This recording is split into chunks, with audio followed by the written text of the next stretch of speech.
Donna Case comes to mind. So I really, really am happy that she said yes to come speak to you about Communion of Saints today. So please welcome Donna.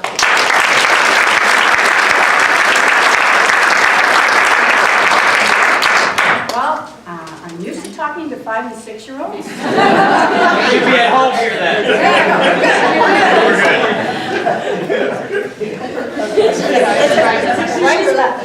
Right. She's worried about the technology, so anybody wants to come and help her.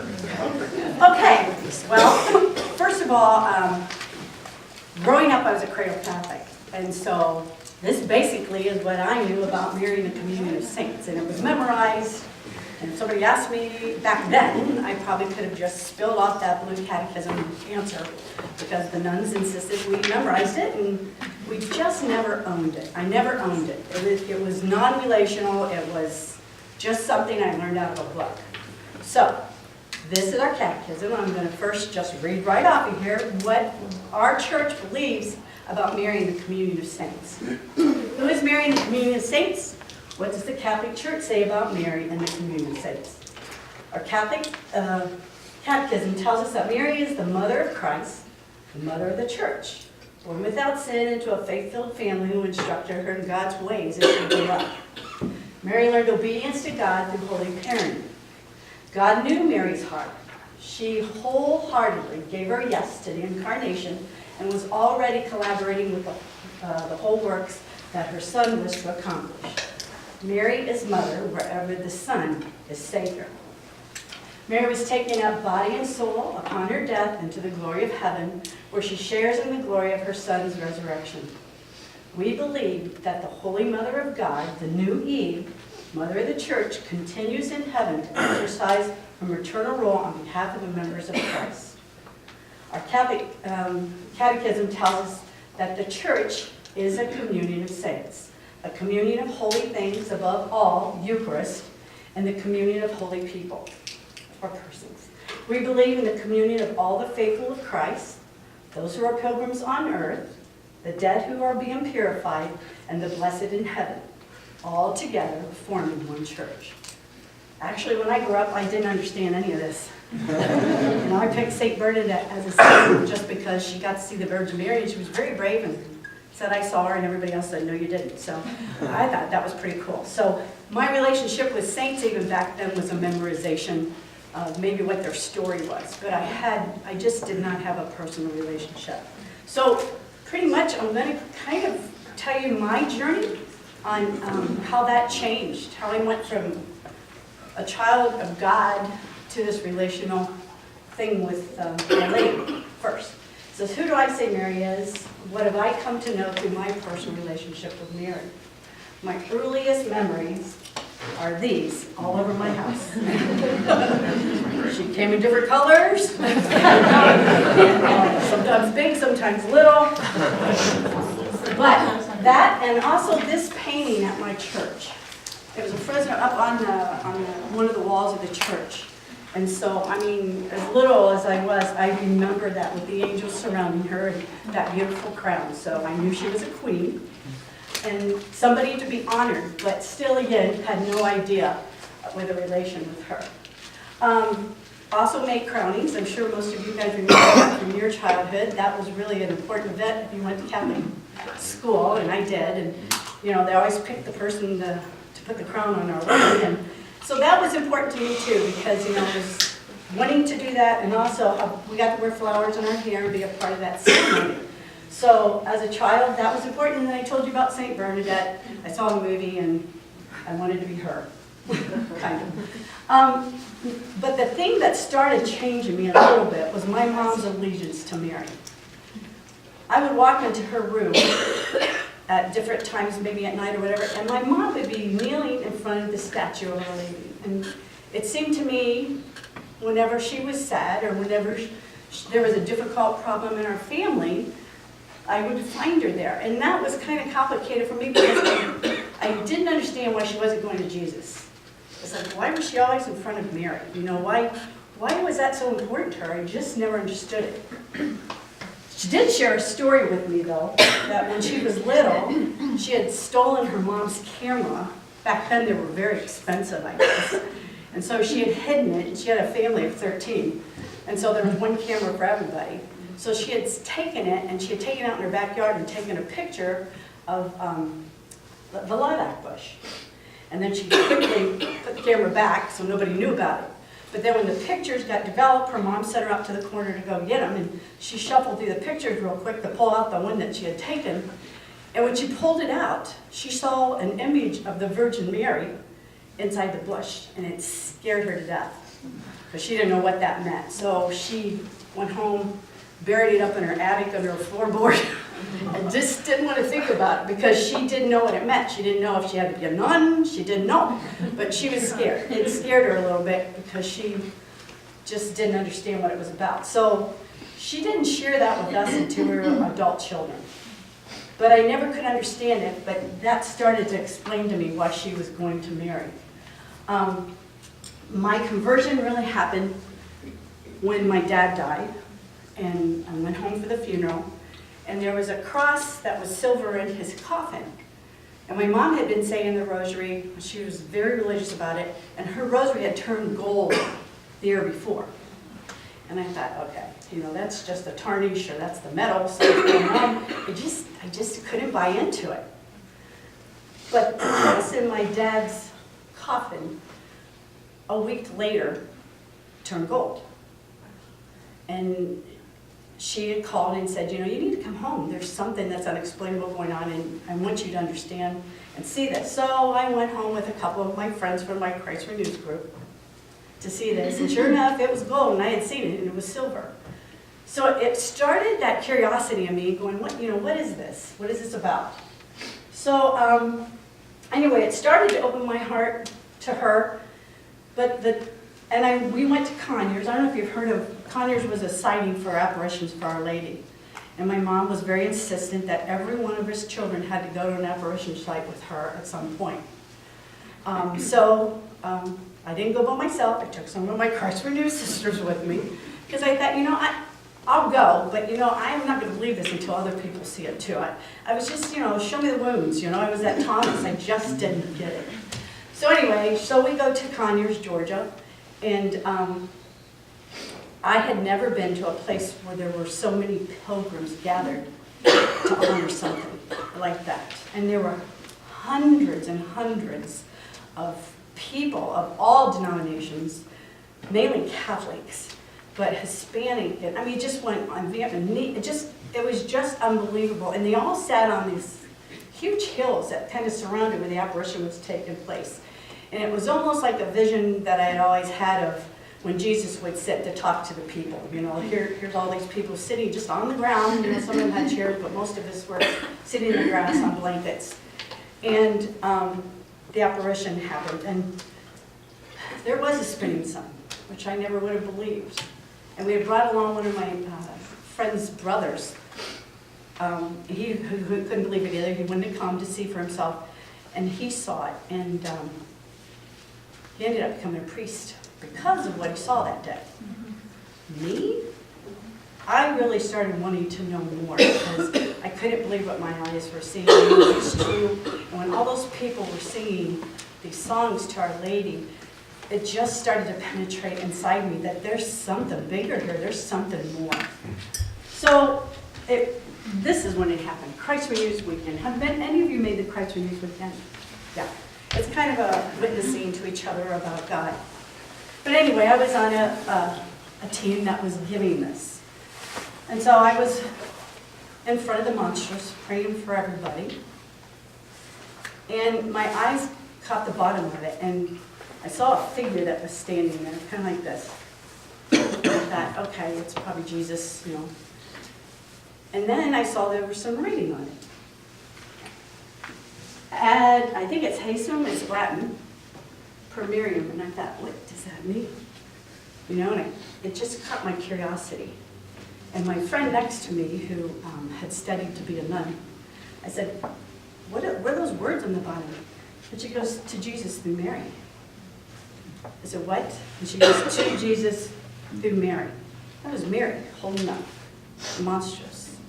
And it just hit me. Mary was, she brings us her son Jesus. And wherever Jesus is, Mary is, and wherever Mary is, Jesus is. So when my mother was praying all those days to Our Lady, she was praying to to Mary's son, Jesus. So it just hit me all of a sudden that, oh my goodness, those two can never be separated. They were joined together from the very beginning. So when I call Mary, I'm calling on Jesus. And if I'm calling on Jesus, I'm calling on Mary. And she is the one that brought it flesh to the Son of God. So at that point, I wanted a relationship with her because I finally, it just made me understand more of what she was. So my relationship started with prayers.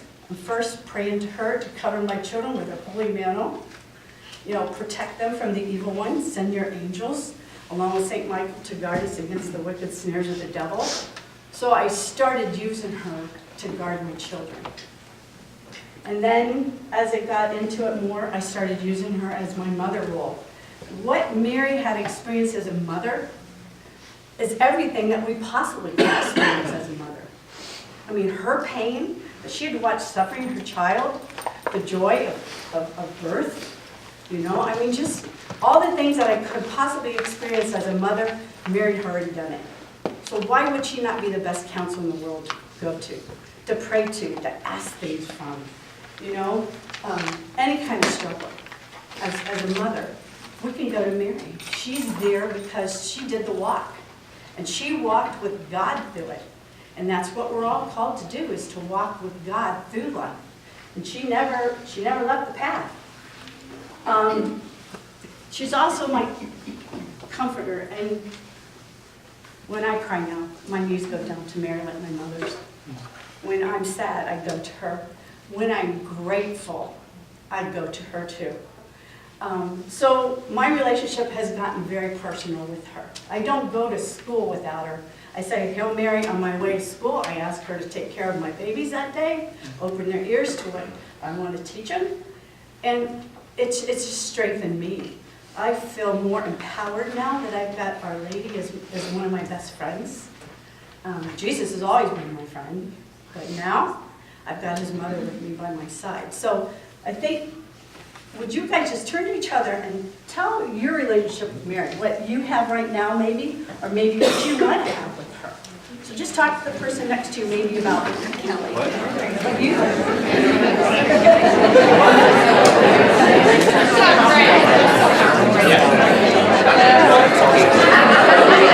Okay, I hope you had time to share a little bit about your relationship with Mary. But as I was sharing with my friends out here, my mom the whole time was trying to give me this gift that I totally I never picked it up. I just watched it, it was sitting there, and it was just foreign.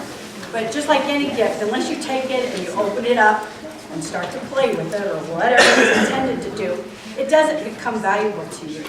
So my encouragement is just try to reach out for a personal relationship with Our Lady. It will change it changed mine. And I'm almost sure that it will change yours too. If you reach for her, she reaches back. But it's in that reaching, I think, that gesture of wanting to understand a little more, wanting that relationship, is where all that starts to build. I had no clue that this would be a journey that I got to take. Your journey will be a lot different from mine, but I do know that Our Lady wants this relationship with you. You're her children. You're her children, and she's going to listen to you just like our Lord Jesus listens to you. And they're together. So when you do say your prayers at night, if you're praying to Jesus, you're also praying to Our Lady. So try to visualize maybe her and Jesus together when you're praying to them, because that was the plan all along. Mary and Jesus together. Now I'm going to talk a little bit about the communion of saints. And this was something too that was pretty much in the book to me and not something that was relational. But when I finally started understanding what the communion of saints was, I was surrounded by it. Here's my mom and dad, my first saints that taught me about God. They brought me to the faith. They made the commitment so I would know who God was. So these are my first saints, my mom and dad.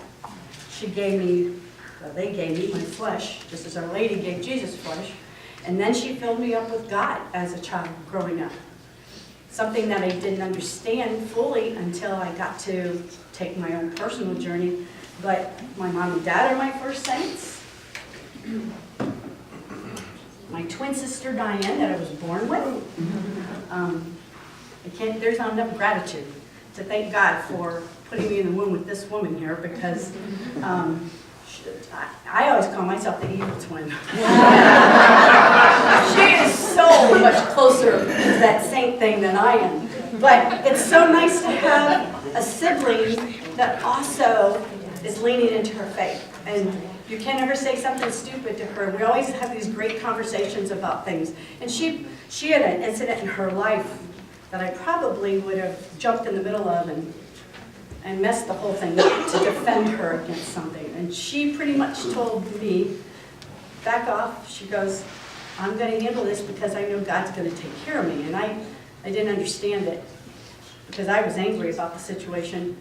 I wanted to defend her, and she says, don't worry, God's got my back, I know He does.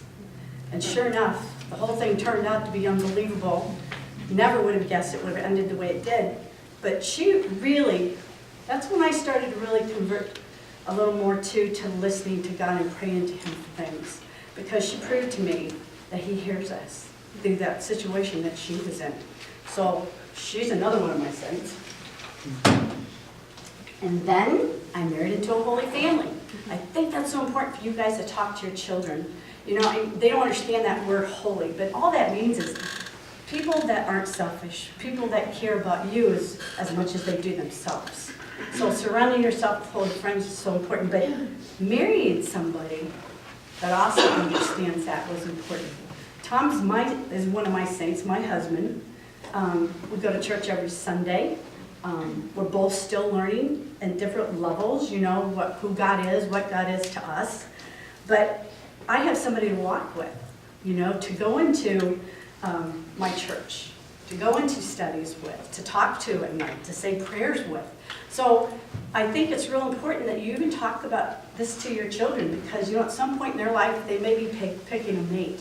So you really want them to understand how important it is to have somebody that's open to God. You know, if that's going to be a part of your relationship, because, you know, if Tom wasn't a part of what I'm going through right now, that would be a different relationship that we had as husband and wife. So even your children, I know they're young, but talking about that a little bit really, I think, starts filling them up with what they'll need to do down the road when they make that decision. So Tom's one of my saints. And, well, of course, his family. Married into a holy family, so not only was my family of God, so was his. They understood that whole thing. Anybody in trouble, they step up to help. His father, my goodness, I think the first thing I found out about his dad is when his brothers and sisters might have been struggling, he would buy them groceries and just put it on the step, and then nobody would know where the food came from. But it was my father-in-law that was just putting food on people's steps whenever they were in trouble. So it made me want to lean into that family more. And so they became a part of my communion. My boys, they've taught me a lot. They made me go to Mary a lot. But they have grown into being saintly young men. And I can see their gifts that they're giving to other people. And their kindness and their love and their unselfish actions towards people. So they've become a part of my communion of saints. As Sue was telling you, I've moved probably 5 different times. And the first thing I've learned to do is to join the church. And like when I came here to Valparaiso, I went through a Christ Renews weekend. I moved in January and went through a Christ Renews weekend that February. Because I know where my strength comes from. I know what kind of people I want to be surrounded by. And so friends are so important. I mean, we lived in Arkansas, we lived in Pittsburgh, we lived in Columbus, Ohio. Everywhere I went, all my friends really come from a church background. And in Arkansas, it was 2% Catholic, so it wasn't real popular. So I had lots of Baptist friends, but they were God-filled people. They were holy people. They were part of my communion of saints that supported me, that prayed for me, that helped me So it doesn't, we're Catholic, but it's, God loves everybody. And I found holy friends no matter what faith it was. And hopefully you're praying for that for your children. Because if they're surrounded by holy friends, they've got a real good shot at becoming who God intends them to be. But they do need their community of saints around them. And here's my little last one. This is my godson, Leo, my grandson. And now, I look at him and I think, okay, we have to fill him up with God. And my son isn't right now practicing Catholic or any church. His wife isn't Catholic. So every day I pray for him and the communion of saints and Our Lady to draw my grandson into, a close relationship with God. And I'm hoping that my son reaches back to, we're in a culture now that is pretty much opposite from what I grew up in. We just did it out of discipline. Mom said do it, we did it, and we never thought about it. It's different now. And so prayers every day for this guy, prayers every day for my sons that are wonderful. But, they need to make the choice to raise their child to know who God is. And so that's my prayer. So all my prayers and all my communions of saints, I've asked for prayers from them to bless Leo until, hopefully at some point he'll know God through me. Every time he comes to Grandma's house, we're reading the book about Jesus. But, it's his family, it's his mom and dad that are going to make a difference in this little guy's life. So anyway, I think we also need to remember to pray to those communities of saints to help people when they're still trying on their journey and not know who God is in a personal relationship yet. So when they have children like this, they're going to be able to give that to them. Now, how do you give this to your children? How does this? But turn and talk and tell people next to you, who's your communion of saints? Who do you go to? Who do you trust to have your back? Now, St. Bernadette's one of my babies. I mean, she's one of the blesseds up in heaven. And remember, there's 3 layers to that communion of saints. But here on earth, the ones we have to live with every day, talk about your communion of saints. Who you have. All right, let's try to put it back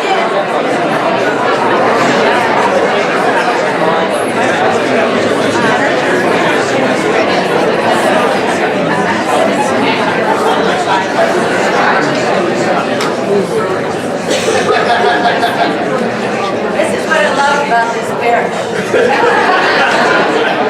I do. You guys are relational. It's awesome.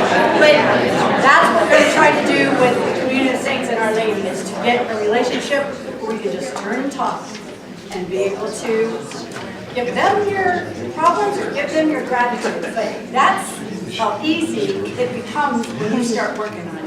It's just what you guys just did, turn and talk. The big thing I think I'm supposed to hit is how, as parents, you guys can bring this to your children. And these are just some of my suggestions, some of the things that I've done or tried to do. Saying morning and night prayers, adding a Hail Mary, and a request for protection out loud so your children hear it.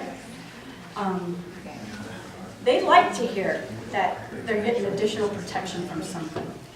And then when you give it to Our Lady and you name her, they're going to start having a little bit of a relationship with her too. Even though it may not be something they understand yet, they're going to see that you're asking Mary to help you parent, help to keep them safe.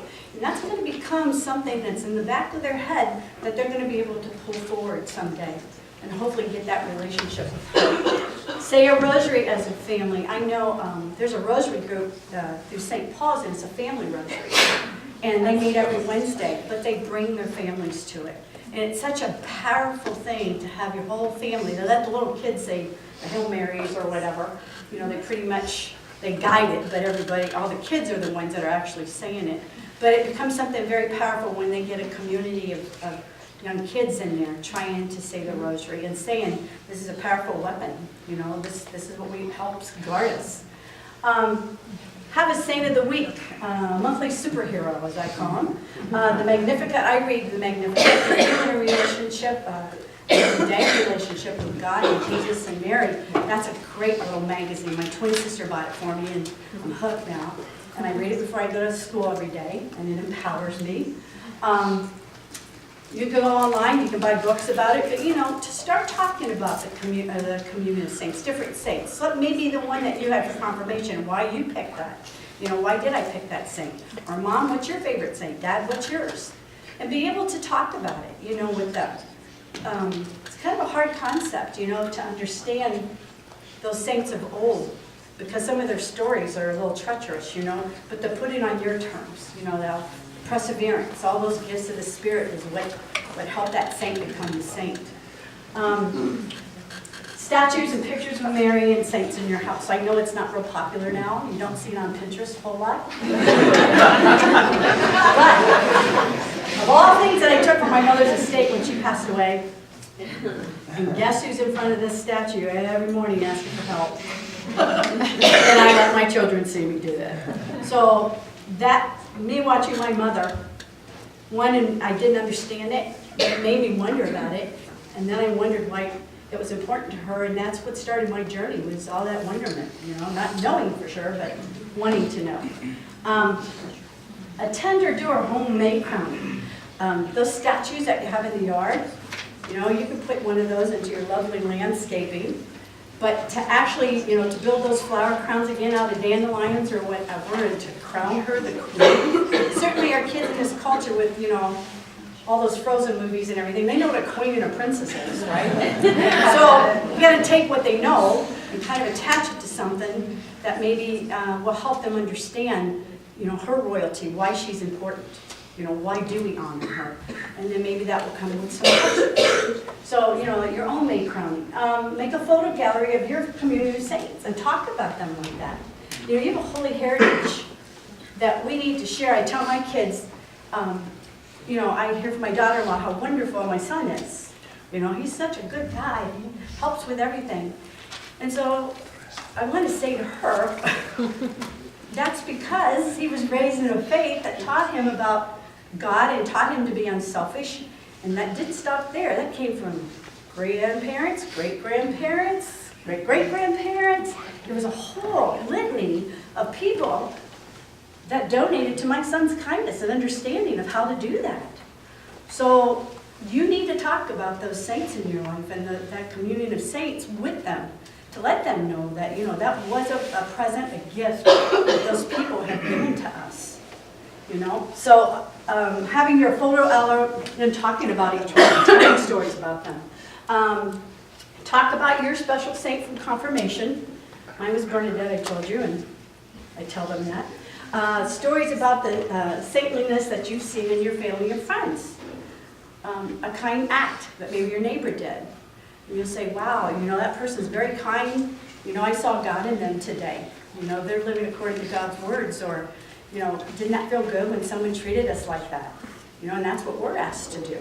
So talking in that language with your kids and interpreting it from this kind of a world, the earthly world, and turning it into God's world by interpreting those acts of kindness and what they are and how you can be saintly. Share a meal on how each member of your family was saintly that day. Ask them to share their act of kindness of that day. How are you saintly today? How did you help people? And see if you can start a conversation about that, making them mindful that that's what you're supposed to be doing every day. Or when they go to bed at night. I don't know about you, I had 3 boys and they wouldn't talk to me until bedtime. I said, how was school? They go, okay. But if I laid on their bed with them at night, for some reason, that was a place where they could go bed and talk a little bit more. So you got to pick your space where your kids will talk to. And then let your children see you pray. Pray at dinner. If you pray at night on your knees, open your door up so if your kids walk by, they see you doing it. Church isn't the only place where God is. And I think sometimes we kind of get in, we're so busy during the week, trying to get all the stuff done, and we still try to go Sunday, but it's different when you weave God into your life every day and they see you prayerful. Because you're their role model. You're their big saint right now. And they don't know it and they don't name it. I couldn't when I was little. But seeing those role models, you guys doing that, they're gonna want to know why. And I teach RE because I feel like my kids need to see my commitment back to God. You know, so if you can volunteer at your church, and anyway, I know you guys are generous people, a wonderful community here at St. Teresa's, but give back a little bit and let your kids see you giving back. And telling them that's saintly, you know, that's what we're called to do. That makes us all a community of saints. And I always say we're Eucharist to each other, we feed each other.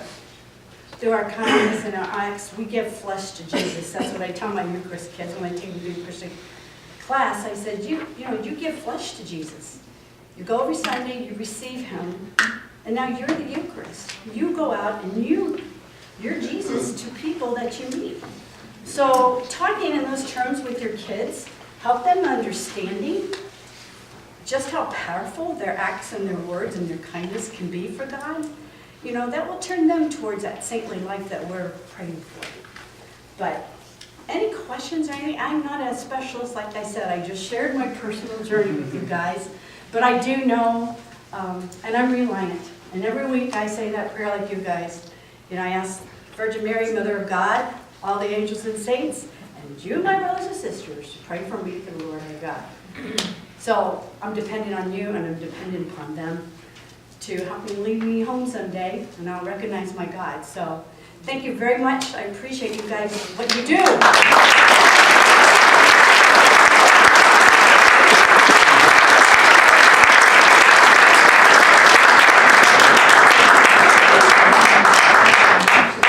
So the reason I met Donna is because I went on, this isn't a pitch for it, but I went on a weekend called the Cursillo Weekend. And after you go on a Cursillo Weekend, you're asked to join with other people who have gone on that same weekend to become a small faith group, a group reunion it's called. And you're asked to meet every week. So as I mentioned, I have met every week since I moved to Belleville. With this group, when I lived in Lake County, I had a group in Maryville. The reason that I got involved is because my mother, when I was young, also made the same weekend, so did my father. And so they surrounded themselves with Christian friends, with communions of saints, so to say. And that has been such a blessing in my life. And it really has made a difference in how I see church, how I see how to live out faith, how to stay connected. And so when my mother got sick, and then when she passed, she had some things that were, you know, in her room for the prayers that she was praying. And pretty much she couldn't go anywhere or do anything in the last few months, so she did a lot of praying. And one of the things she had was a litany of saints. And it was a list of the saints, similar to what Donna shared with you, as far as on the top of the list were her mother and father, and then there were others. And so every day she, you know, my mother was a first grade teacher and a kindergarten teacher, so she did, like, you know, did the laminating thing, and all the like, pictures on it, and I'm nothing like her. So I took that practice and I created my own litany of saints. So in the morning when I pray, that is one of the things I do. After I do scripture of the day and I write my letter to God, then I take my litany of saints and I go through. And my mother, of course, is on there, as well as others in my family who have passed. And then different saints who have been important to me in my life, who have, you know, their patron saints of, there's 3 on there for teachers or schools, and I constantly pray for a gift and for you, and that I am, you know, serving you well, and for your children. There are saints that are the confirmation saints to my nieces and nephews, and so I pray for them. I ask the intercession of those saints for my nieces and nephews. And there are others on there that are important to me. So I encourage you to do something similar and to talk about that. So when, you know, I know there's some kids, some parents here for the 9th graders. There's a couple of 9th graders actually here, at least one, I see. Good morning, thanks for being here. How did you like yesterday? It was good. Yeah. You recovered? Huh? You're all recovered now? Yeah. Okay. It was really tiring. Yeah. That's a lot out of you. So one of the things, if you remember, that you do when you make confirmation is choose a saint that means something to you. So as you're talking about saints at home, and I try to put saints, in your newsletters and in your folders, and throw those saints out there for you. Just talk about them. So those are the canonized saints, but also the different saints in your family, as Donna mentioned. So go ahead. I just said one saint that I pray to for anybody that becomes a grandmother is Saint Anne, and that's Mary's mom. And she's a fantastic grandma. So if you pick your saint according to your need and where you're at in your life, it shows as you move along what you need and who you need. So it's easy to find, saint for probably any reason that you might have in your life. So, that's easy to find. Just Google it, as my kindergartners say. Yeah, as you know, for years I worked with RCIA, and we had a box that had cards, like these giant cards in them. Each card had one saint on it, with like kind of a picture of the saint, and the back side had a little story. And so the RCIA candidates, they had to choose a saint for their confirmation. They'd have them, Jen, you remember this, all over the floor, and they'd be sitting down reading them, So we don't, we use the internet so much more now that that's probably a really good place to look. But it says John Paul II, we got saints for everything and in every country, in every town. And even Pope Francis is canonizing saints from all over the world. I know it's early. Last time when we left early, it was Palm Sunday and everybody was trying to get out. But some of the teachers told me that they weren't able to finish some of their crafts. So that's, if you need to go, that's fine. But if you'd like to just kind of hang out, there's candy. You can talk to Donna, you can talk with each other, and just kind of maybe give 10 minutes or so to your kids. So thank you again.